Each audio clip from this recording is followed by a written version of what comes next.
sada prolaz na 400 metara na 53 sekunde. Sjajan prolaz Marina Govdeka. Ide malo podrške.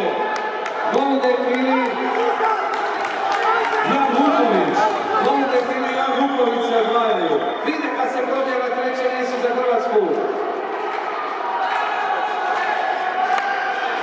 Žiga Jan ostaje tamo peti, ispred njega, iza njega sad Aleksa Tomić je četvrti, ali Govdek ulazi kao vodeći u posljednji krug.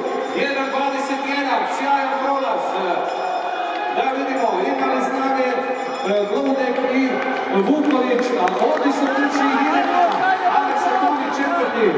Ovdje na 67, Žiga Jan. I Pavković tamo na 6. mjesto, a pogledajte finiš sada Govdek i Vuković. Vuković je čini se biti prvi, ali to je odličan rezultat ispod 1.50. Ispod 1.50, 1.49.30.